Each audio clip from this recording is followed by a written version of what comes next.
Olá, sejam muito bem-vindos a mais um Inspirado Podcast. Aqui a gente aprofunda na história de empreendedores, investidores, pessoas inspiradoras, buscando conhecer um pouco mais dos seus aprendizados, das suas trajetórias de vida, dos seus caminhos. E hoje meu convidado é o Roberto Valverde, ele que foi fundador da Master Park, empresa que foi vendida para o Pátria Investimentos, e hoje ele se dedica a assessorar empresas que desejam fazer M&A ou, ou que estão buscando um aconselhamento estratégico. Roberto, seja muito bem-vindo, prazer tê-lo aqui. Bora bater papo. Bora, meu rei, vamos começar. Boa tarde, obrigado pelo convite. Maravilha. Roberto, vamos começar pelo começo, naturalmente. Conta um pouquinho, se apresenta aqui para a turma, para quem não te conhece, contando um pouquinho da tua trajetória de vida, tua trajetória empreendedora. Resgata aí como é que foi os primeiros anos de empreendedorismo para a galera, para a gente aquecer os motores aqui.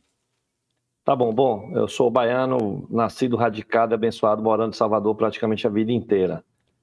Comecei a empreender desde os 17 anos, eu sou filho de classe média, tive bons estudos, nunca me faltou nada, e sou filho de pai empresário e mãe médica, que também foi empreendedora, porque já foi sócia de clínica, né? Então eu vi um pouco desse exemplo dentro de casa. E no início da minha carreira, cara, me virava vendendo excursão para os amigos da rua para a época de festa junina, né? Então eu botava todo mundo dentro de buzu, botava nego na escola da prefeitura que me dava de graça, dava a camisa da festa e cobrava um valor para poder fazer isso. Acho que foi a minha primeira atacada empreendedora ali, que estava me dando algum dinheiro para pelo menos poder pagar minha farra. Disso daí, caí de cabeça no mercado de entretenimento. Eu fui diretor social de bloco de carnaval, que foi a minha maior escola de venda, porque naquela época não tinha internet. Malmente você tinha um celular em que a gente vendia a fantasia, que é um commodity, no anúncio de jornal, e a pessoa via a descrição do anúncio e te ligava, e você tinha mais ou menos uns 10, 15 segundos para convencer ele a comprar a fantasia com você e não com outra pessoa, sendo que o preço era o mesmo, né? Então é meio que um anúncio de carro, todo mundo vendendo o mesmo modelo de carro, do mesmo preço. Ah, mas o outro é branco, o outro é azul, qual que é o melhor? E aí, dessa escola de venda de improviso, foi aí que eu comecei a empreender de fato com a minha primeira empresa, porque eu estava desgostoso, eu era funcionário de uma rede hoteleira, porque eu sou formado em turismo. Eu não sabia o que eu ia fazer da minha vida. E aí eu pedi conta, cara, que eu queria trabalhar no marketing, o pessoal não me dava oportunidade, porque tinha a panelinha, aquele mundo corporativo que eu estava aprendendo a entender como é que ele existe. E meu pai tinha um pequeno terreno de 27 vagas, no centro de Salvador, e eu pedi para trabalhar lá de manobrista enquanto o que eu ia fazer da minha vida. E fiquei ali manobrando carro mesmo, de clientes da garagem, que no final do dia era juiz, desembargador, porque o terreno era do lado da Justiça do Trabalho. E aí, passando uns 6, 8 meses, eu ficava andando pela rua e eu via vários outros estacionamentos, mas esses pertencentes a uma única empresa. Ela tinha meio que o monopólio da rua, a mesma marquinha, uma plaquinha bonita, com aquela mensagem clássica, pare aqui. Eu fiquei, pô, por que tem essa empresa e meu pai só tem esse? E eu fiz essa pergunta para ele e a resposta dele foi, esse cara aí, ele é águia, é um cara que chega chegando, quer todos os negócios para ele. E essa resposta não me convenceu de por que meu pai estava estagnado com uma coisa daquele tamanhinho, né? Na verdade, ele tinha aquilo ali para poder gerar uma renda, porque ele ficava muito mais tempo no interior que meu pai tinha fazenda. Vivia de renda de venda de gado de corte. Bom, então eu vi uma propaganda na televisão de Costa do Sauípe, que ia ter o Brasil Open de tênis, o Catarina Guga aí, nosso querido, jogava nessa época, então o tênis estava em alta, e o Brasil Open de tênis era aqui na Bahia. E eu vi aquela propaganda, eu falei, caramba, com certeza lá tem uma demanda para explorar estacionamento de veículo, porque eu conheci o empreendimento. E aí, na cara de pau, telefonei lá para a sede, pedi uma reunião com um diretor que pouco me conhecia, e a secretária me devendo um favor, porque eu dava presente para ela todo no aniversário, marcou a reunião. No dia seguinte, eu tive que ir para uma gráfica, criar um material de uma empresa que eu não tinha, e começar a reunião e fazer meu pitch lá de alguns minutos, e dizer, pô, eu tenho uma empresa, sou empresário, sou daqui, me ajuda, quero esse contrato. E o cara me ajudou, o cara telefonou lá e falou, ajuda o menino aí que ele está começando. E foi assim que meu negócio começou. Desse início da empresa de estacionamento para operar eventos, derivou-se para operar serviço de valet, de carro, em bar e restaurante. Eu pegava o carro e parava na rua, sem seguro, e fazia manobrista de casamento, cerimonial, de eventos. Por quê? Porque o setor de evento ele era negligenciado pelas grandes empresas, porque em tese a margem era menor e o risco era maior. Só que no meu caso aqui a fome era grande, vontade de prosperar imensa e tomador de risco all-in, sem fazer conta de nada. Eu falei, é por aqui mesmo que eu vou. E comecei a ter esses contratos. Meu negócio era abrir frente. Então eu tinha a marca da Masterpark na cidade inteira. Eu me sentia orgulhoso, passava de carro e vi o restaurante lá com a Masterpark e dizia que eu sou o rei do bairro e tal. Mal sabendo eu, a bronca que eu estava entrando, do passivo que eu estava gerando ali, do risco máximo de vários problemas que eu estava correndo. Só que aquilo me cansou. Eu fiquei 5, 6 anos trabalhando praticamente todos os dias, de tarde e de noite, porque a operação nervosa do valet era de noite. Era quando, de fato, os bares tinham um grande volume de carro, né? Então, assim, eu perdia muita noite, eu tinha muito funcionário. Nessa época aí, eu devia ter uns 90, entre fixo e variável. Eu tinha mais de 40 pontos de valet na cidade, era muito. E, cara, operação de botar carro na rua, alguma coisa em garagem que eu alugava, muito sinistro, atraso, bicho, manobrista sumia com carro de cliente. Meu Deus. Até sequestro relâmpago teve de tudo que você imaginar, cara. O caos. E aquilo, pô, consumia o estresse danado. E eu tentava pegar garagem de prédio fechado. Então eu visitava prédio, eu visitava hospital, só que aí o dono, quando me recebia, ou o síndico do prédio, com a dificuldade danada de receber um fornecedor, ele falava, Valverde, tá, sua empresa aqui, mas qual é o prédio que você administra? Eu dizia, vai ser o seu primeiro, né? E aí, nessa daí, ninguém me dava oportunidade. Então, eu tive muita dificuldade de conseguir o meu primeiro contrato, e eu era um mercado belicoso, porque lembra aquele cara da empresa que tinha várias garagens? Sim. O pessoal telefonava para ele, ó, o Valverde está aqui no prédio. Eu já era meio que conhecido. Então, assim, o cara me ligava me ameaçando, dizendo, ó, cara, essa garagem aí é minha, você tem que ir embora. Me ameaçando. Então, assim, toda vez que eu recebia uma ameaça, aquilo era um estímulo para eu continuar. Eu falava, agora que eu vou querer a garagem desse cara. Então, aquilo ali foi eu agradeço todo dia por essas ameaças, né? Porque me deixava com mais raiva, com mais vontade de vencer. E aí um síndico falou, cara, você é muito chato. Você está aqui 1 ano e meio me visitando. Vou te dar esse contrato. Um dia eu vou lhe telefonar e vou lhe dizer, assuma no dia seguinte, porque tem um litígio aqui e eu preciso tirar essa empresa da posse. E foi assim que aconteceu. Assumi essa primeira gestão do prédio e eu descobri que a margem de uma garagem era igual ou maior que todos os 40 pontos de valet que eu tinha na cidade. Aí eu comecei a aprender a fazer conta. Falei, caramba, meu Deus do céu, como que eu não estou nisso aqui antes? Bom, qual que era a conclusão óbvia? Fecha os valets, se livra desse enrosco e vai focar em garagem de prédio fechado. Mas sabe aquela coisa do orgulho de ter conquistado aqueles pontos todos? Eu ainda relutei em desistir de entregar aquilo. Foi quase 1 ano para eu poder fazer um phase-out dentro de mim, dizer assim, já deu isso aqui. E peguei todos os contratos, cara, e passei para um outro operador que ia ser o Valverde do futuro. Chato ou pior, igual a minha. Então eu falei, vou ocupar esse cara aqui, igual eu fiquei ocupado com essa bronca, para ele não poder crescer, e eu vou me dedicar a prédio. E assim foi feito, e eu continuei tendo dificuldade de conseguir novos empreendimentos, porque o mercado muito fechado, muito barrista, muito esqueminha, muita corrupção, e eu fui entendendo a dificuldade da praça que eu estava. Salvador, um ambiente muito difícil e hostil de fazer negócio, e até hoje ele é assim. Então, eu sou fruto do Vietnã brasileiro, da criação do lugar que ninguém te dá nada e o pouco que você tem, alguém quer tomar. E eu fui ficando cascudo. Só que eu concluí que eu precisava crescer a operação fora da Bahia, porque do jeito que eu estava, eu não ia para nenhum lugar. E eu Você comecei tinha quantos prédios nessa época? Eu tinha umas 8, 9 operações. Eu estava faturando aí uns 8 a 10 pau no ano. Oi? Legal os números. Mas aí, o que acontece? Eu tinha conquistado algumas operações porque eu me especializei em direito público.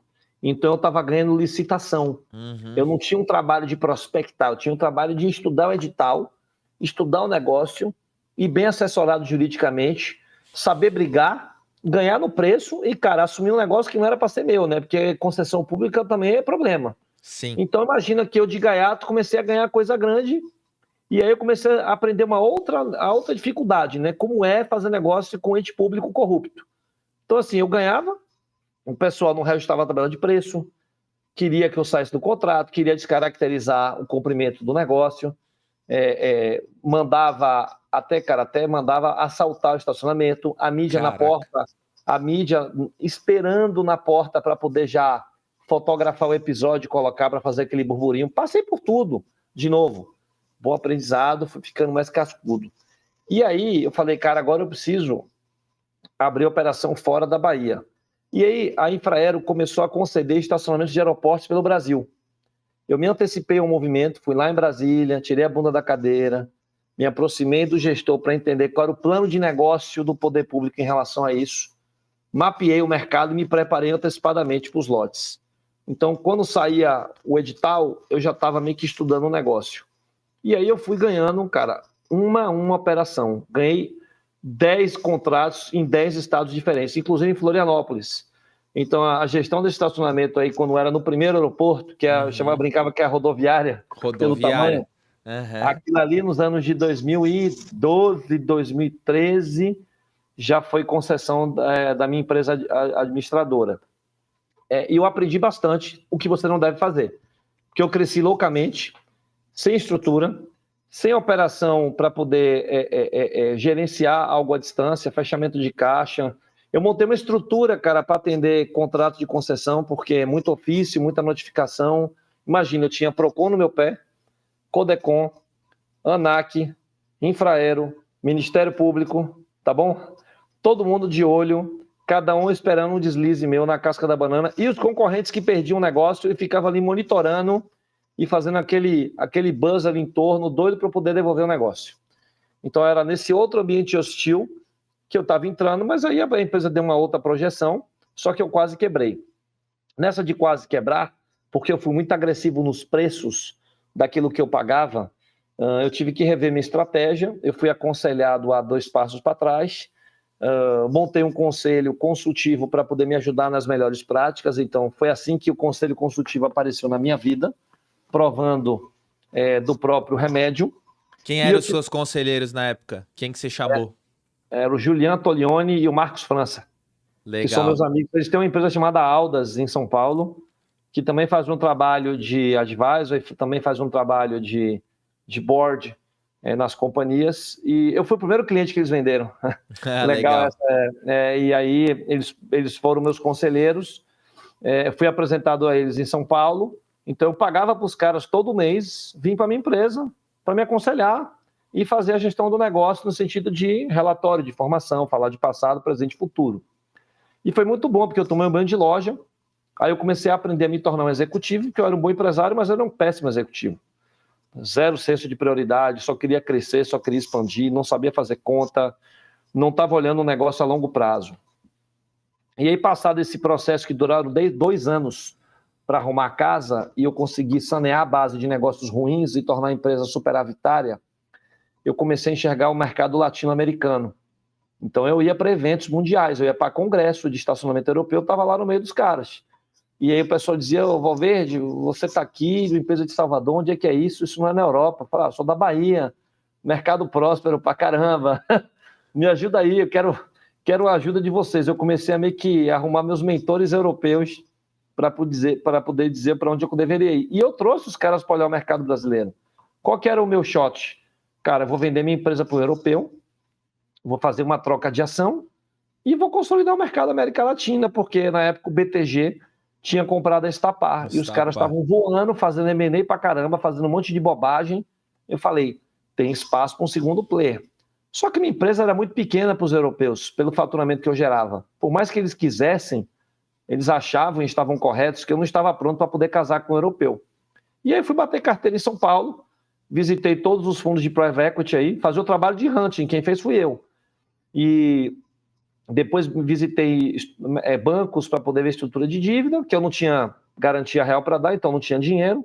Fui ver o quanto era difícil conversar nessa Faria Lima, um monte de gente ruim, sentado em cima de dinheiro alheio, que só faz pergunta idiota, e aí eu ficava travado nessa agenda, e o pessoal não dá não, né? Eles ficam alimentando essa expectativa. Sim. E falava, cara, tô perdendo meu tempo com esses caras, eu preciso de uma saída. Aí eu achei um fundo, que foi o Pátria, que estava estudando a minha tese. Então, era a única chance que eu sabia que eu tinha, ou isso ou vender minha empresa para estapar para o estratégico 100% do tamanho que eu estava, e eu não queria de jeito nenhum. Eu queria participar de um movimento de consolidação. Então, além do dinheiro, eu queria a experiência de sair de um bicho de 50 para 600 e fazendo no braço, na raça, com o investidor. Então, foi assim que nasceu o deal com o Pátria, mas foi abrindo o bastidor, foi bem difícil, quase não aconteceu várias vezes. Primeira reunião minha, fui extremamente mal assessorado, eu não tinha um bom advisor na primeira reunião, então eu fui assim, achando que o múltiplo da minha empresa era 14 vezes EBITDA, e o mercado pagava 6 a 7.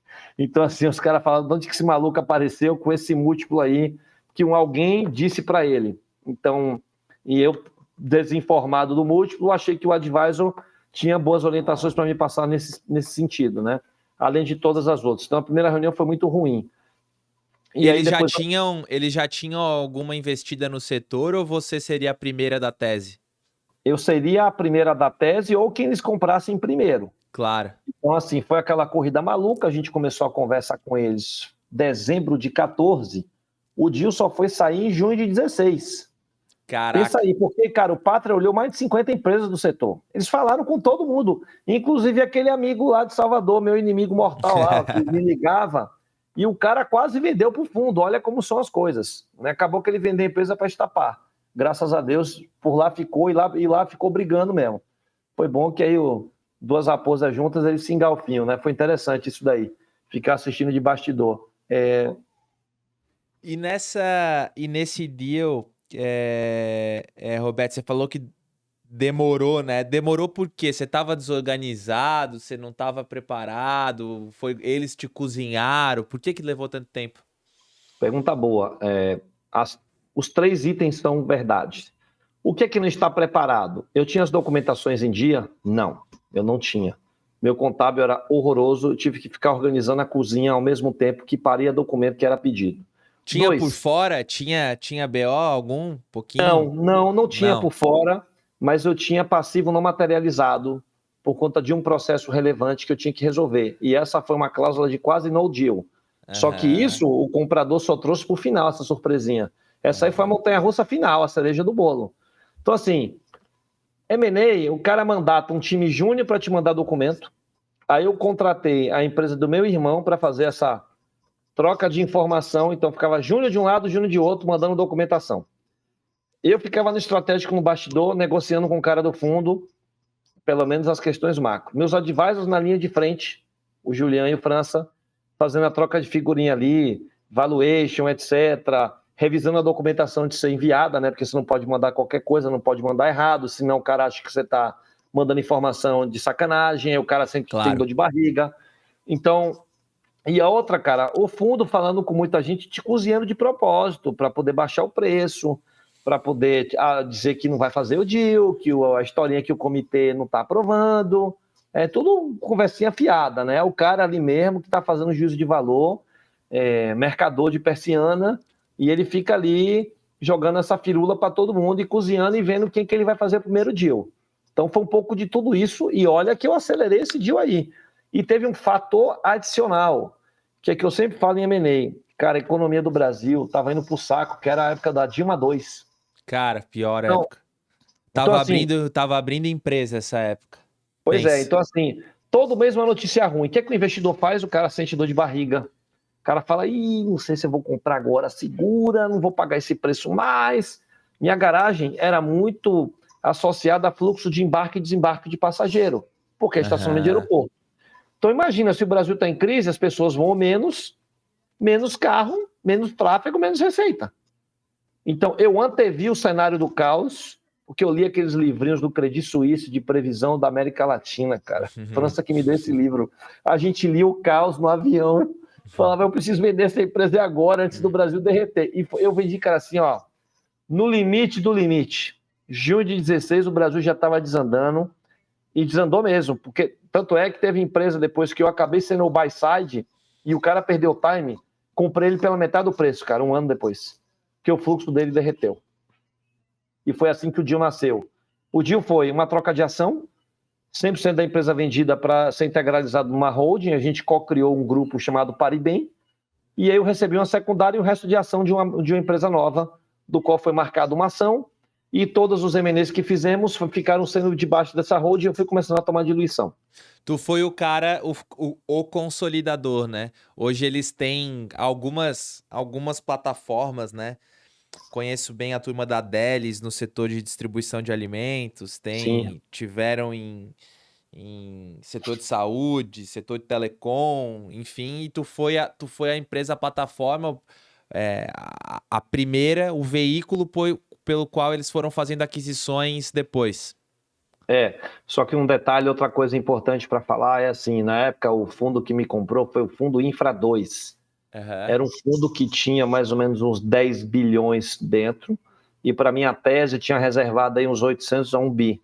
Pouquíssimo dinheiro, tá? Uhum. Então, assim, para a tese, eu não tinha essa visão. Então, pensa que minha tese era um patinho feio do negócio. Uhum. Quanto maior fica o fundo, deals maiores ele quer fazer para justificar aquele DNA pesado que ele carrega.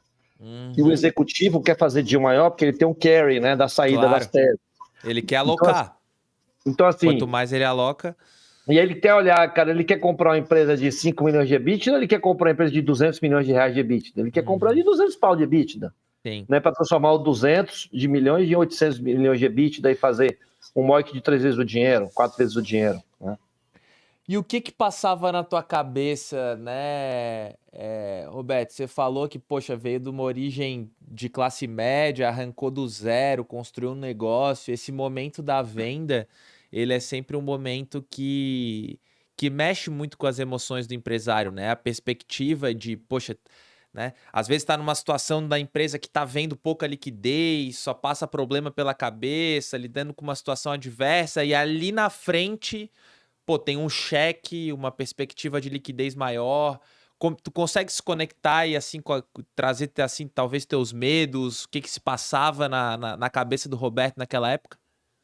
Sim, eu vou te dizer quais eram as perspectivas que o Valverde criou antes do deal. Eu achava que eu estava trazendo um fundo top tier que ia me dar dinheiro infinito, que eu ia ser o cara que ia liderar o processo da consolidação, pela história que eu criei no setor, e pela minha própria empresa se tornar o veículo de, vamos chamar assim, de consolidação. Eu achava que o fundo ia me ajudar a estruturar completamente a companhia nova, de maneira organizada. Então, assim, eu achava que meu problema de gente, gestão e dinheiro estava resolvido, e que eu ia só fazer um plug and play, de escolher contratos ou empresas para comprar e ia fazendo isso de maneira muito tranquila. Isso era o que eu achava. E já uma segurança financeira, não? Sim, e no final, que eu ia sair deste deal com dinheiro para nunca mais ter que trabalhar. Eu ia sair aposentado. Então eram essas 4 perspectivas, sendo que a da grana eu deixava por último na minha expectativa. Eu não deixei isso mexer com minha cabeça. Tanto é que eu cheguei a fazer uma proposta louca que, graças a Deus, meus advisors disseram para eu não fazer. E falei, eu não quero nada de secundária, fica tudo de ação disso aí. Estou sempre sendo um negócio. Isso é uma tremenda burrice.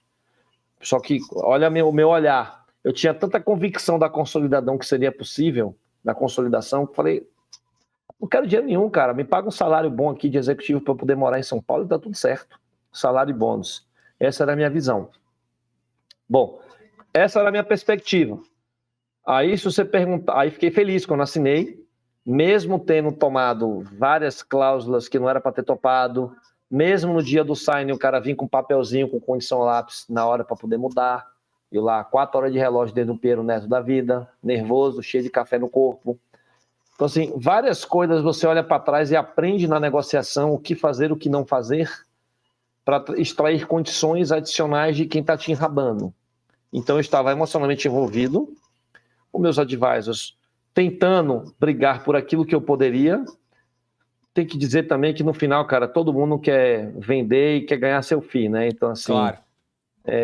Se fosse o Valverde lá como advisor, talvez eu tivesse te dito, isso aqui você não vai topar, né? Que é o que eu faço hoje. Tem algumas coisas que eu não gostaria de ter deixado passar batido. E olhar de fora é outra coisa, né, Valverde? Uma coisa é você tá totalmente isento de emoção, com aquele olhar cirúrgico, já com uma mente treinada, sem nenhum, porque não tem jeito, mexe com a emoção, tem uma etapa do processo que você já vendeu a empresa na sua cabeça, né? E depois, Na tua depois desse cabeça, você já momento vendeu. é muito difícil voltar para trás. E você acaba, puta, fazendo concessões que deixam de ser racionais, passam a ser emocionais, né? O que que você faria Exato. diferente? O que que você faria diferente, assim? Condições que eu não deveria ter topado. Não ter poder de veto. Eu deveria ter tido poder de veto para algumas questões especificamente. Tipo o quê? Poder de veto para tomar diluição, porque o cara pega dívida, Sim, depois, primeiro ele vai diluir você, chamado que o mercado fala de capital call. Ele precisa botar dinheiro na tese, aí ele vai dizer assim, ó, a gente não tem balanço para pegar dívida, preciso botar mais dinheiro no caixa, ele começa a te diluir, aí você já deixa de ter o percentual que ele garante no conselho, que essa é a segunda bullet. Nunca, jamais abrir mão de assento no conselho, independente do equity que você tenha, porque no final do dia, mesmo que as coisas sejam discutidas superficialmente, é ali o momento que você tem com os outros sócios do fundo de sinalizar o seu desconforto e constar coisas em ata que amanhã, depois que você for para o litígio, você está resguardado. Terceira coisa, associar o contrato de trabalho com o término dele, em que se o pessoal não te quiser mais, e aí você tem o lock-up e você tem o não-compete, tá bom, amigão, você compra o resto das minhas ações a um valuation pré-determinado que eu não sou obrigado a ficar aqui de sócio torcedor. Então, eu não deveria ter aberto mão dessas condições aí. Tem condições que você vai brigar e o sócio não vai topar. Mas eu teria feito diferente, tendo ciência de que algumas dessas teria passado e outras não. Porque no final, quando você negocia com o gorila e você é muito pequeno, que era o meu caso, das 5 você tem que escolher uma assim que é muito sim. relevante, e as outras você vai meio que no bônus, né? Tipo, aceita que dói menos. Cara, bem legal, tua experiência, bem bacana. E depois do deal, como é que foi o dia depois do amanhã, né? Pular pra dentro como executivo dessa empresa. é, Qual foi o desenrolo da tese? E o Valverde executando essa tese com o Pátria, como é que foi o convívio de fato com o fundo de private equity? O lado bom, o lado ruim? Como é que foi? Desses teus Bom, sonhos que você materializou, quais se realizaram e quais foram frustrados? todos foram frustrados. E eu já explico o porquê. E não tem certo e errado, né? Não tem culpado. Na verdade, se eu fosse culpar alguém, seria a minha própria expectativa que eu criei. Acho que o problema originou daí. Bom, primeiro que em relação à organização, a gente teve que refazer uma empresa do zero em São Paulo, num ambiente extremamente bagunçado, cheio de gente ruim. O cara que foi alocado para tocar a tese, ele não tinha experiência como gestor, então ele aprendeu a administrar a empresa às custas do meu dinheiro, né? Então, assim, o fundo falou, você não desenhou a tese, agora você vai lá tocar. Eu era para ter sido o CEO, me foi prometido isso, mas na prática isso nunca foi entregue. Isso não estava no contrato e deixaram para, no dia do assinar, do depois. Não, depois a gente resolve isso aí, cai no conto. E aí eu falei, entendi, então eu não tenho a organização que eu achei, não tenho a caneta que eu achei que ia estar, não tenho um CEO que eu valido, o que mais? O que mais que me falta? E é o seguinte, né? Tem dinheiro, mas ao mesmo tempo você tem que montar time, fazer M&A e crescer organicamente com a empresa que é desconhecida a nível nacional. E fazer tudo isso ao mesmo tempo, porque você tem uma tese que você tem que crescer cada ano X, em determinado ano você tem que parar de queimar caixa, gerar EBITDA, para no sétimo, 8º ano você vender. Socar em 8º ano. alguém. Só que isso não fui eu que desenhei essa tese, eu não estava alinhado com a tese que foi desenhada. Outro equívoco meu, né? Não diligenciei a tese do fundo direito até para poder criticar. Para dizer, cara, essa tese que você desenhou aí, eu estou em desacordo. Não é assim que vai funcionar. Então, foi esse ambiente que eu recebi. Aí vem uma outra questão também, né? Eu nunca fui acostumado e nem aprendi a lidar com o ambiente corporativo com politicaria. E, velho, investida de fundo é isso aí. Quando o mercado de capitais é o controlador, é politicagem. E, então, eu não fui criado nesse ambiente. Lembra que eu vim do Vietnã? Então, jogaram o Rambo da Bahia lá, com um monte de Mauricinho da Faria Lima, com aquelas camisas brancas com calça cinza, na Vila Olímpia lá, eu tomando aquele vento gelado, fumaçado na cara, eu falei, puta, que merda, onde que eu vim parar, bicho? Então eu vi meu sonho todo destruído, né? Então, assim, eu tive um problema sério de convivência com as pessoas lá, porque eu estava puto, eu me sentia enganado, eu achava que o deal tinha que ter sido feito em outras bases, eu brigava pelas coisas certas, no sentido de dizer, não contrate cara, esse cara é ruim, tem que mandar metade do time embora, essa turma não entrega. Eu estava no estilo da porradaria de execução, e os caras estavam no estilo da firula, né, com dinheiro do investidor, entendeu? Então, assim, eu não soube jogar esse jogo. Depois de 2 anos, meu contrato venceu, o fundo falou, cara, eu não quero você aqui. Eu falei, também não quero ficar. E foi aí que eu fiquei no conselho da empresa, porque com um acordo concordaram que ali não era o meu lugar. E eu estava recebendo o melhor presente da minha vida sem saber. E como foi que eu construí minha saída? Eu contratei um coaching para mim, um cara que é empresário e ao mesmo tempo ele é psicoterapeuta, e ele trabalhou minha cabeça fazendo um jogo estratégico empresarial para costurar minha saída. Ele foi me ensinando a jogar o jogo. Isso foi muito relevante, já fica até uma dica aí para quem estiver passando por situações semelhantes, que a ajuda externa vai bem. Então eu tive essa mentoria aí, que foi mais de 1 ano de trabalho, do Gilberto Guimarães, grande GG, virou amigo na física, indico vários clientes para ele, e foi bem relevante. Quando eu fui para o estratégico, eu falei, pô, não tenho mais escritório para ir. Eu estou há 20 anos indo para escritório, não tenho mais empresa para poder ir no dia a dia, não tenho ninguém me maçaricando para fazer nada, eu não tenho ninguém para maçaricar, estou eu na carreira solo. Então, assim, foi um processo bem difícil no início ter ido para esse bastidor. E você manteve as ações, permaneceu como acionista, não fez o exit? Minoritário, não, porque meu contrato não tinha essa previsão, então eu virei sócio-torcedor, ficar vendo material parido de PowerPoint mentiroso antes de reunião de conselho, que essa que é a realidade que acontece em boas teses de fundo. Foi aprendendo a ver a politicaria, que eu fazia críticas veladas ao sistema, então eu era um cara chato. Continuei sendo chato, com a mesma pegada, eu não abria mão disso. Não adiantou nada, mas eu criei um barulho. E eu falei, cara, eu preciso tocar minha vida de outro jeito, eu não vou viver só disso aqui. Foi aí que, invariavelmente, depois de eu ter ido para o Vale do Silício, para poder aprender um pouquinho de tecnologia, aprender o ecossistema, fui lá para passar uns 10 dias, depois fiz Stanford, depois fiz Singularity, eu voltei achando que ia virar um startupeiro. Comprei um Apple Watch, aquelas blusinhas brancas e pretas, um tênis New Balance cinza, e aí comecei a visitar startup no Brasil para conhecer o ecossistema. Então eu fiz uma diligência em Floripa, São Paulo, Goiânia, Fortaleza, Rio de Janeiro. Cara, eu visitei esses hubs todos em Recife, no Porto Digital, para conhecer as teses, de que economia, para onde que eles estavam indo. Ouvi um monte de pitch, fui entender, cara, qual é o nível do empresário brasileiro de tecnologia. E eu fiquei impressionado com quanta gente ruim que tinha naquela época, vendendo pitch deck. Falei, caralho, não vou botar meu dinheiro em lugar nenhum aqui. Nada eu gosto. Mas teve uma que eu botei como investidor anjo e deu certo, porque no final do dia eu conheci o gestor. Quem entrou no cap table comigo era gente que sabia o que estava fazendo, eu senti conforto. Mas eu vi que ali não era meu lugar, aquela caixinha de ficar como investidor anjo. Mas foi assim que eu virei advisor, porque eu comecei a captar dinheiro para startups, fruto do relacionamento que eu criei com VC de fora, com VCs de São Paulo e as empresas que eu visitei. E fui entendendo a deficiência que tinha para o empreendedor, fundador, conseguir, bicho, fazer uma apresentação decente para um VC, com aquela panelinha fechada que eu entendi que tinha, e o cara conseguir pegar algum dinheiro. E aí, dessas investidas que eu ajudei a captar dinheiro, uma me levantou e falou, por que você não vira conselheiro da nossa tese? Pô, você já fez isso na sua... E aí eu virei conselheiro assim.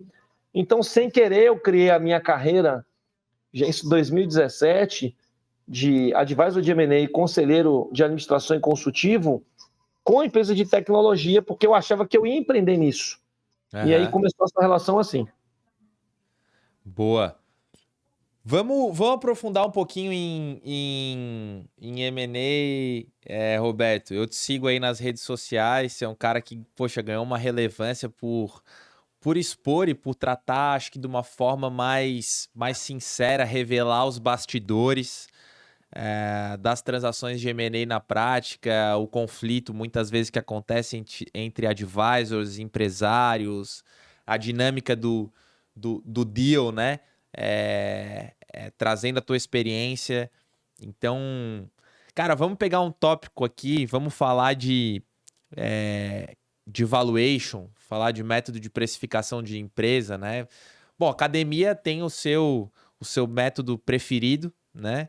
Que é o tal do fluxo de caixa descontado, né? Se você estudar aí qualquer livro de finanças, essa é a quanto vale uma empresa, somatória dos seus fluxos de caixa trazido a valor presente por uma taxa de desconto.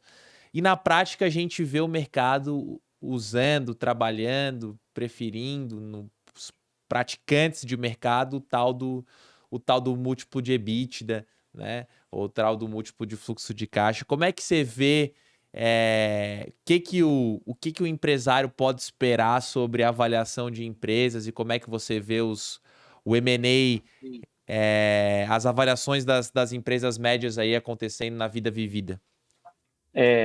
Vou separar a resposta em 3 pontos, né? Em relação ao método de avaliação, e que tem um terceiro também, que às vezes é o próprio múltiplo de receita bruta. Então, tem setor que é muito bagunçado, a exemplo de provedor de internet, os ISPs. Cara, você vai pegar uma empresa que tem uma base de 20, 30 mil assinantes, se você for olhar EBITDA, o contábil gerencial não vai falar nada com coisa alguma, vai ser um acarajé da Bahia com um peixe amuniere, entendeu? Então, assim, não vai dar match. Então, você faz um múltiplo de receita e no final ele está comprando a base de assinante e deixa o CNPJ podre para lá. Então, tem alguns business e algumas startups que têm receita recorrente contratada, a exemplo de SaaS, que múltiplo de faturamento ajuda na construção do valuation.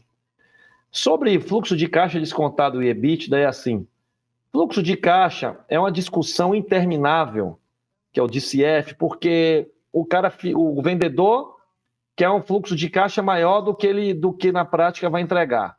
O comprador quer colocar um fluxo de caixa bunda mole, papai com mamãe, e aplicar uma taxa de desconto maior para poder pagar menos pelo futuro, e aí ficou uma discussão de earnout no meio do caminho.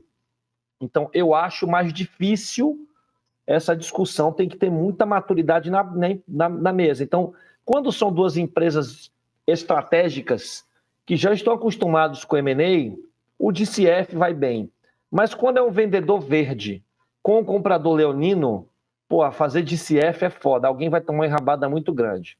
Múltiplo de EBITDA, o que é bom, o que é ruim, né? Ele facilita a discussão, porque, cara, é um múltiplo que você gerou de EBITDA, pronto, acabou.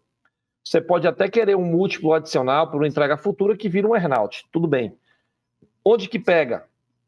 É na hora de fazer o que a gente brinca de ajuste de preço.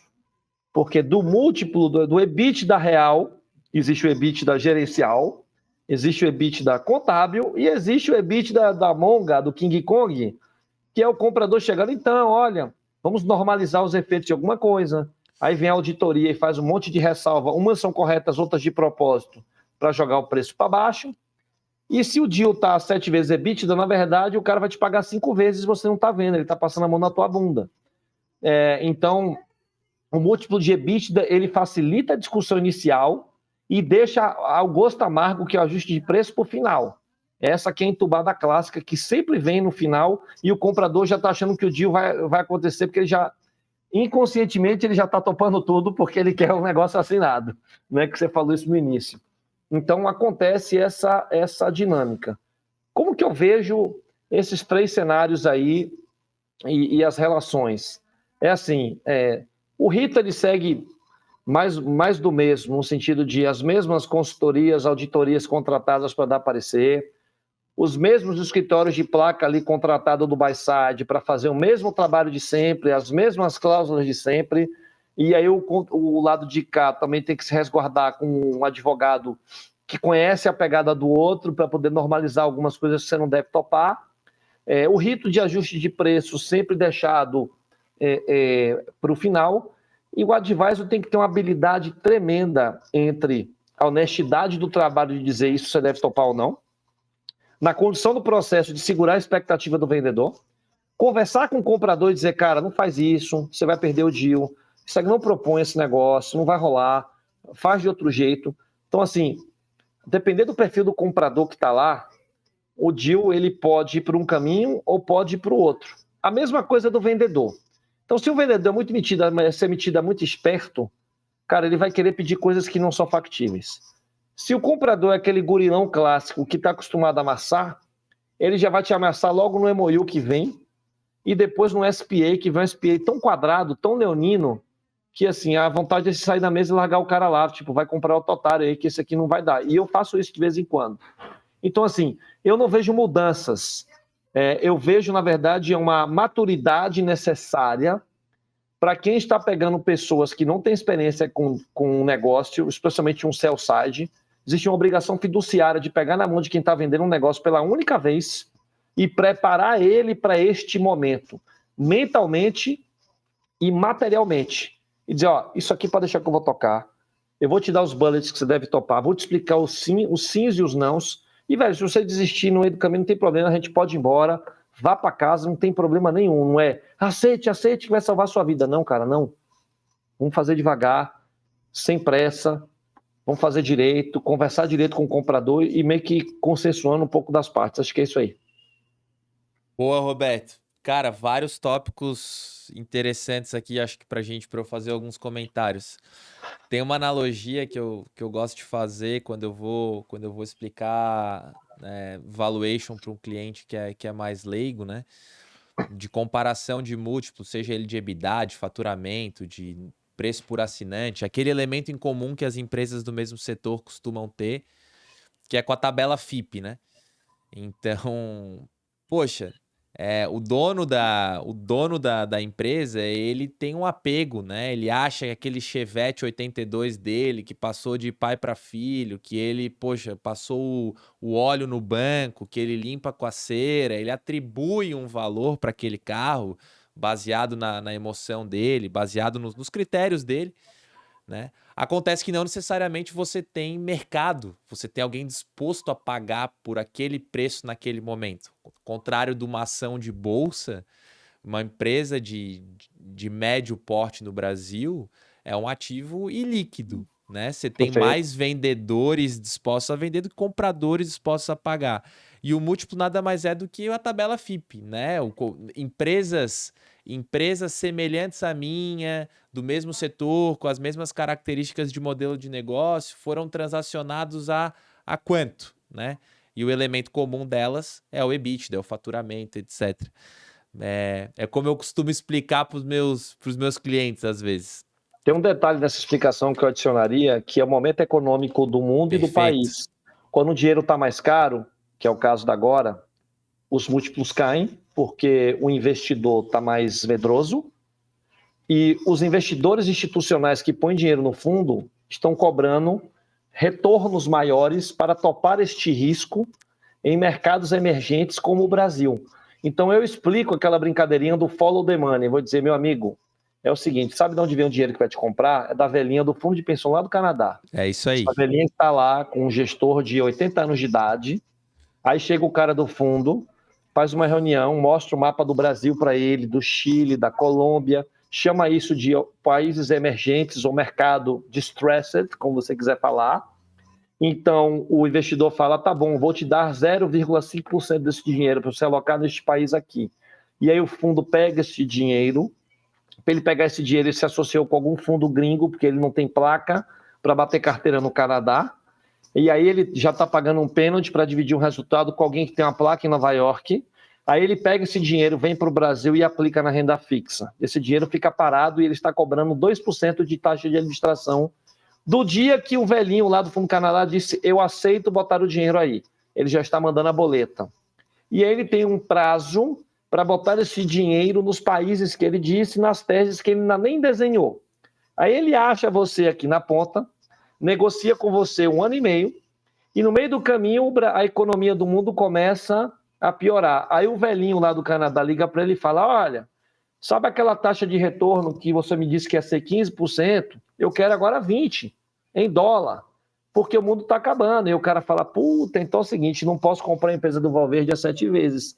Tenho que pagar 5, porque agora, em vez de eu trazer o dinheiro a 15%, tenho que trazer a 20%. Aí, quando isso consegue ser explicado, tá vendo, senhor fulano, que não é que ninguém quer pagar menos na sua empresa, é que o mercado precifica desse jeito. E assim funciona a Bolsa de Valor, e assim funciona a circulação do dinheiro do mundo. Perfeitamente. E eu acho que voltando na tua fala no começo que desencadeou aqui essa troca, essa consciência do empresário, né? O empresário, nos Estados Unidos isso é muito mais popular, né? Então você já faz a empresa com uma consciência de que você está construindo um ativo, que parte do seu provento econômico dessa empresa vai vir do cash flow, da quantidade de dinheiro que você faz gerar, e parte está na própria valorização das ações. E tem ações que você toma que podem dar mais cash flow no curto prazo, mas que prejudicam a valorização das ações, né? Então são estratégias de gestão diferentes. E eu sinto que o empresário brasileiro, ele fica muito mais preocupado com tirar dinheiro, né? Vou tirar dinheiro, vou dar o jeito aqui, então foda-se a governança, cuidado com a contabilidade, as práticas de gestão. E aí, na hora de vender a empresa, é que esses assuntos vêm. Ele acha que ele tem um ativo que vale alguma coisa, mas quando você vai botar na ponta do lápis, os passivos, as práticas erradas, a contabilidade dele organizada, na verdade, ele está gerando muito menos, gera pouco, né? Ou zero, né? Ou nem zero. passa pela diligência. Ou ele é negativo, ele é devedor. Exatamente, cara. Esse trabalho de conselho consultivo, ele é altamente integrado ao ecossistema para poder preparar o cara para este momento.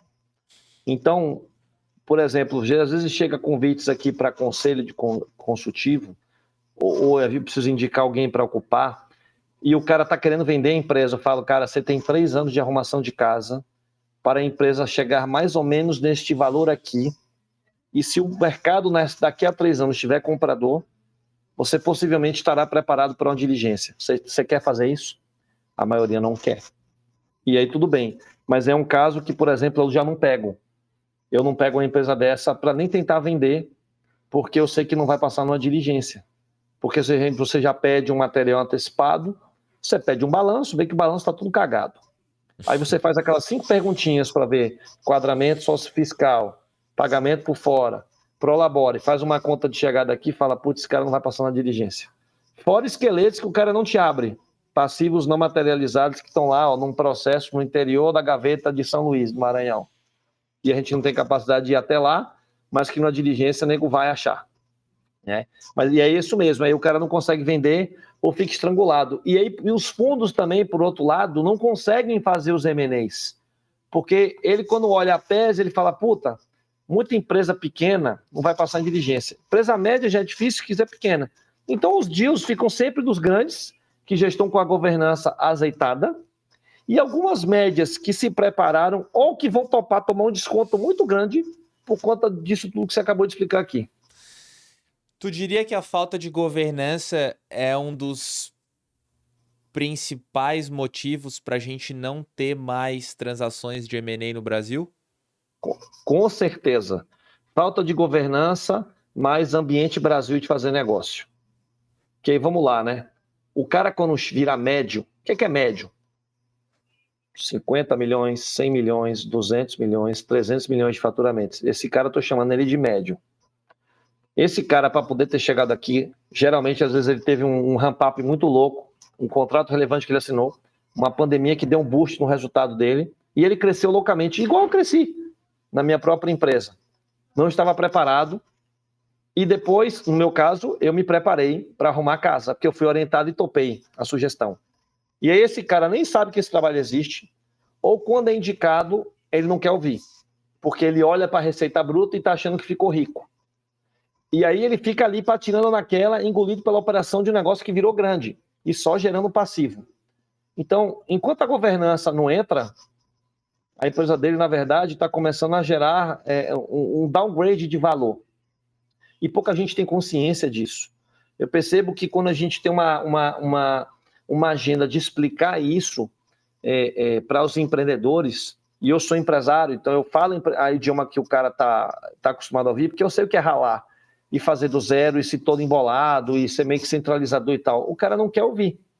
Então, sim, acho que é isso, e meio que o ambiente do Brasil puxa a gente para fazer de qualquer jeito, porque se você não fizer assim, você não vai crescer, o poder público não dá o exemplo dele, de boas práticas, e aí o cara falar, meu irmão, vou fazer o meu aqui na física, vou retirar o máximo de dinheiro que eu puder, e aí fica entre aspas, o CPF classe média alta e o CNPJ pobre. E aí esse cara cresceu, ele tá lá, ele em algum momento ele encheu o saco daquele negócio, ou ele pensou que ele ia passar aquele negócio pro filho dele, o filho dele, porra, que ser jogador de futebol, o outro, a filha é médica, e aí ele tá com essa empresa na mão, e aí ele sabe, pô, quero vender, cisca um pouco no mercado, vai falar com alguém, tal, e se depara com um advisor. Alguém falar para ele que você precisa de um advisor de M&A.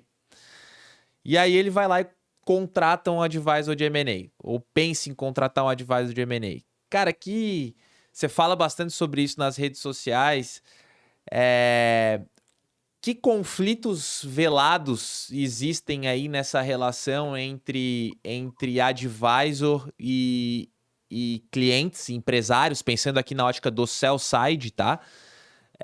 Do lado do vendedor.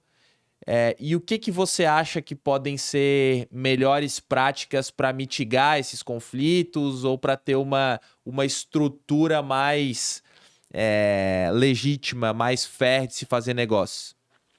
Tá. Primeiro sobre o mercado de advisor de M&A.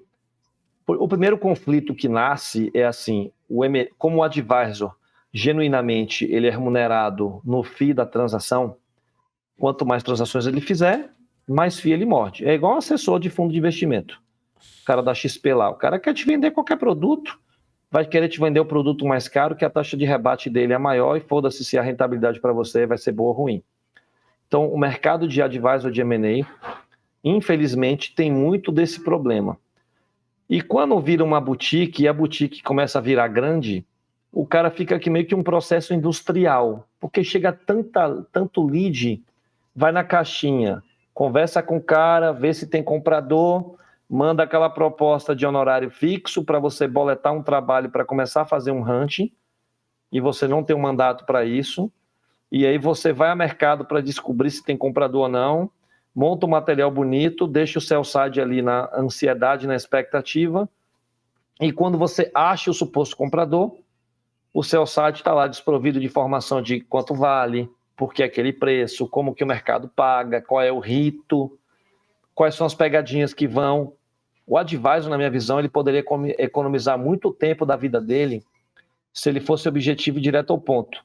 Ele prefere querer enrolar o cliente para valorizar o serviço e morder o fim no final do dia e o sell side achando que está fazendo um bom negócio. Estou generalizando, tá?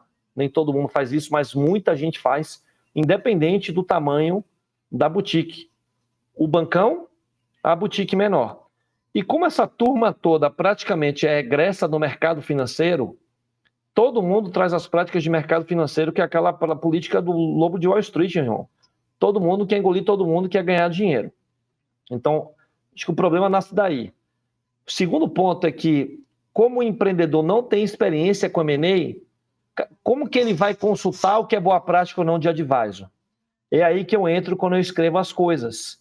Porque, bem ou mal, alguém está dizendo ali, ó, cuidado com isso, cuidado com aquilo, não tope isso, não tope aquilo. Se acontecer isso, você tem essas saídas aqui. É uma espécie de educação empresarial do meu jeito de fazê-lo, mas eu adoraria que tivesse esse conteúdo disponível para todo mundo no YouTube, quando você desse um play lá, o advisor abrir a caixinha de Pandora e dizer, cara, ó, tudo aqui que você tem que fazer, tudo que você não quer cobrar para fazer um curso, para ensinar, que faça também. Mas essa informação é muito fechada, ela não é acessível aos empresários, eles não sabem disso, e o mercado não tem interesse em publicizar. Como melhorar isso? Sabe aquela história do ambiente de competição? É igual a CVM agora em novembro. A partir de amanhã, as corretoras e assessoras de investimento vão ser obrigadas a abrir todas as taxas que elas ganham de todos os produtos que vendem para o cliente. Isso começou porque veio uma startup e, cara, começou a abrir as taxas dela e começou a fazer um trabalho institucional fodido, dizendo, gente, esse é o caminho. Tem que abrir informação para o cliente. Eu acho que o caminho correto para este ambiente é outras assessorias se posicionarem do jeito diferente. Então, você é advisor, você tem empresa. Se você for nesse caminho, o Valverde for aqui, a gente se comungar dessas práticas e vai levando a mercado, cara, tem uma hora que esse negócio vai explodir e aí os caras tradicionais vão dizer, pô, fodeu, a informação está pública, eu vou ter que rever, os caras estão ganhando mercado pra caramba porque eles fazem do jeito justo, transparente, a gente não faz, ou a gente vai fazer também ou a gente está fora. Eu não vejo outra maneira de fazer isso e é isso que eu venho fazendo. Eu venho ganhando meu espaço justamente com essa estratégia de abrir a caixa de Pandora e deixar o empresário confortável daquilo que ele pode ou não fazer tomada de decisão. Porque é isso que eu gostaria que tivessem feito comigo. Eu sofri essa dor. Então, eu acho que nós temos esse dever fiduciário de ir por esse caminho. Sem dúvida, eu comungo desses valores. Acho que não é uma tarefa fácil, afinal o mercado é grande, né? A gente faz algumas... Eu tenho a mesma filosofia, cara. A gente faz aqui curso, live, a própria esse bate-papo aqui não tem um cunho, não é ligado à empresa a qual eu sou sócio, mas tem um pouco desse objetivo de divulgar conhecimento. Mas no final do dia... Eu acredito muito nesse espírito genuíno de atender o cliente bem, de fazer o melhor negócio, de tratar ele como se a empresa fosse minha, né? E é sobre isso no final do dia. É o momento, talvez depois da fundação da empresa, é o momento mais importante da vida daquele cara. Daquela jornada, daquele empresário, né? Não daquele ser, Sim. Nasceu o filho, o pai, etc. Mas é o momento mais importante e ele tá... E muitas vezes entrando nesse momento importante completamente despreparado, né? Completamente não sabendo o que ele não sabe, né? E o pós também é tão importante quanto, né? Porque quando ele continua na estrutura, tem que ser avisado para ele, você sabe o que te espera depois? Se você não souber, não faça. Exatamente. Porque, by the way, eu já vi como é que é comigo. Ah, mas isso é uma regra? Não, não é que é uma regra, mas você tem que saber que isso pode acontecer. Vá diligenciar antes o comprador, vai falar com quem vender para o mesmo cliente e se informa como é que é a vida após M&A lá. Aí tem um pouco do lado também do empreendedor de ter um pouco de preguiça de fazer o dever de casa dele, tá? Não dá só para também jogar todos os problemas na cabeça do advisor que ele tem que fazer tudo. Mas tem que dar missão também para o vendedor fazer o trabalho do dever dele de casa, né? E aí sim eu acredito que o ecossistema está completo de informações que precisam ser fornecidas antes do dia o caminhão ou não. Maravilha, Roberto. A gente tá entrando assim numa reta final aqui do nosso papo.